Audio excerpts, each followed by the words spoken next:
I'm Malik Hicks, host of Dogs by the Sword and newest CLEnager, and I am blessed to be here today with Cleveland Browns legend, 3-time Pro Bowler, 2-time All-Pro, cornerback, Hanford Dixon. Thank you so much for taking the time. Big dog, you are so welcome. I'm just so happy to do it.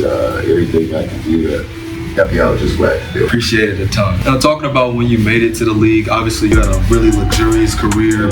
Obviously, like I said, 3 Pro Bowls, 3 times actually All-Pro, 2-time first-team All-Pro, 1-time second-team All-Pro. So you had a luxurious career, one of the greatest Cleveland Brown cornerbacks of all time. Now, I'm really excited to ask you this question. Okay. When I wrote this down, I was like, I really want to hear the answer from him on this one. When you look at Emerson, you look at Ward, you look at Newsome, which dude do you really see yourself the most in play style wise? Because, you know, what are you, 5'11", right? 6 foot? 6 foot, yeah. Denzel Ward about the same height. Yeah. I mean, physically, I see the comparison there, but out of those 3, play style wise, who do you see yourself the most in? I see a little bit. I want to say Ward, but I was a very physical guy too. I mean, I would just lay the hammer down. I would hit you. Not to say Ward doesn't do that, because he does. But I would say I was pretty much similar to Denzel Ward, especially with the ability to cover. But I could also see it in Emerson, because I mean, he's, like I said, he's big, he's rangy. I mean, he's not afraid. He'll jump in there. And then you got, again, go back to Newsome. So that's a tough question. I didn't really think about it that way. But if I had to pick one of them, I would pretty much say Denzel Ward. As a cover corner, both of you are outstanding, but I think one of the most underrated things when we talk about Denzel Ward is him as a run defender. Not only as a run defender, but just the ability to be able to tackle guys behind the line of scrimmage no matter what, and just be a fierce tackler. Then I watch you. Yeah. You were exactly the same way. You were also an excellent run defender. So I think just both of you guys' ability to, you know, be effective in the pass game and in the run game makes you both great corners, and I definitely see the comparison with him and, you know, with Emerson too. But I want to talk about you and Frank Minifield. I mean, what was that combination like? What was it like playing with him? And do you guys still bond and, you know, talk about your playing days, or you guys played together and actually made 3 straight Pro Bowls together? Yeah, we really do. He's right now he's living in Lexington. I talk to him all the time. We get together, we play golf, and we go back and forth. But it was just great. I think he's very cocky, very confident guy in his abilities and what he can do. The thing that made us so good is just we studied a lot. Our preparation. When we were out there on the field, I mean, we probably knew what the wide receiver or what they were going to do on offense, how they was going to try to attack us. We knew that before they even tried to attack us. And Frank and I, what we were able to do is Frank would take one guy, I would take the other one, and we would pretty much tell the rest of the defense, hey, you guys don't worry about these 2. We got them locked down. We're going to take care of them. You guys just worry about everybody else. And that's the way it pretty much worked. I never give an indication of that. One, we were playing a playoff game. We were playing in Miami. We were playing the Miami Dolphins. And the Miami Dolphins used to have 2, I mean, just great wide receivers. A guy by the name of Mark Duper and Clayton. And I'm talking about, they were just badass wide receivers. And I think in that game, I think they probably caught 1 pass. And we didn't win the game, but still, we pretty much shut those 2 guys down. But it was disappointing that we lost the game. What pride do you take as being, you know, probably one of the greatest duos in Cleveland Browns history, from not even just a cornerback standpoint, but just from any position? Well, you know, I hear people talk about that, and then, you know, I think they have us rated as the number 2 best cornerback tandems in the league. I think number 1 was Lester Hayes and Mike Haynes, who were also very, very close friends of mine, which were great cornerbacks. And I hear you talk about the Pro Bowl and all that stuff. I think it was 3-2 or whatever. Should have been more than that, but I won't get into that. You had a year where you had 5 picks and you did not make the Pro Bowl. Didn't make it was crazy, but that's all right. I mean, it's just sometimes you just roll with it. You know how you played and you know how good you were. Yeah. But Frank and I, again, we took a lot of pride in what we did, how we did it, And whenever we were going up against the opponent, I mean, we took a lot of pride on being ready. But again, the key for us was just preparation, man. I mean, as soon as the game was over, when we play a game on that Sunday, if it was a away game, we immediately, on the plane back, we were watching film of the opponent that we had to play the following week, trying to get ready for that opponent. And that's what took us over the top. And obviously, you got to have talent too. Yeah. But with the talent and that preparation is what did it. You know, it's crazy that we talk about you two as a duo, because you look at the current day Cleveland Browns. Yeah. You know, that's a prolific group of cornerbacks too, with Ward, Newsome, and Emerson. So I just want to know what you think of those three guys, and what parallels do you see in their cornerback room compared to, you know, you and Frank's cornerback room? Yeah, when you and see the thing about these guys, this team.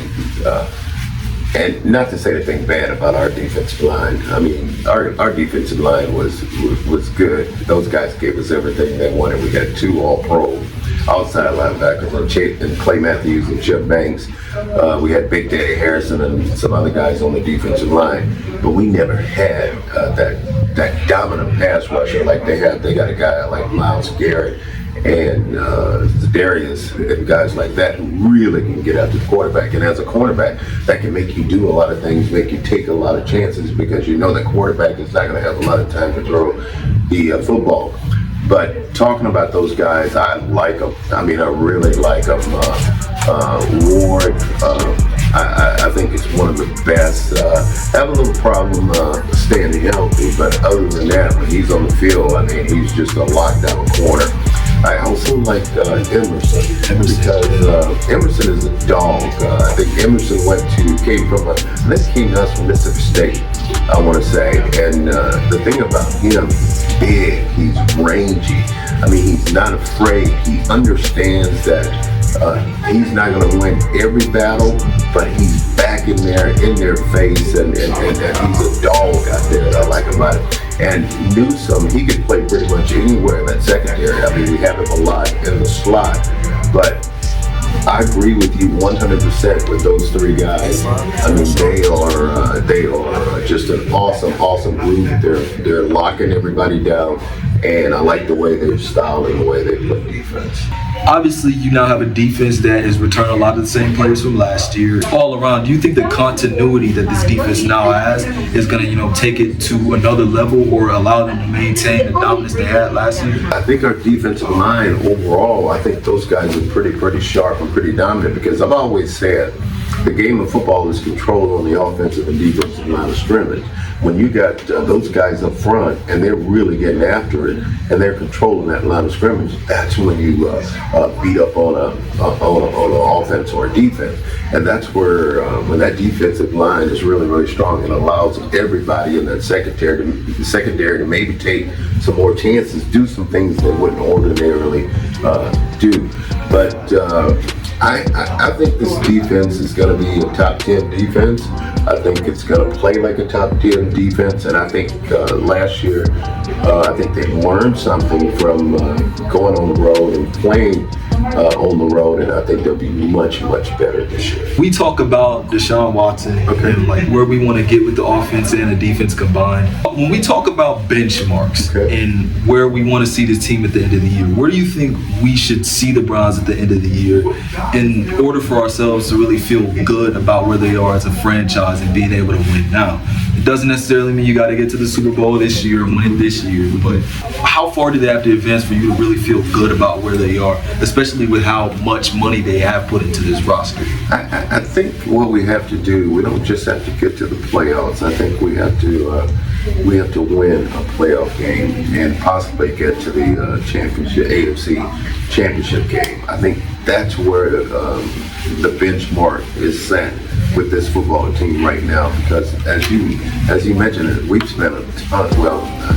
Jimmy and Dee Aslan have spent a ton of money out there, and they've done everything that Barry has pretty much asked of them to improve this roster. The roster is there. The roster is set.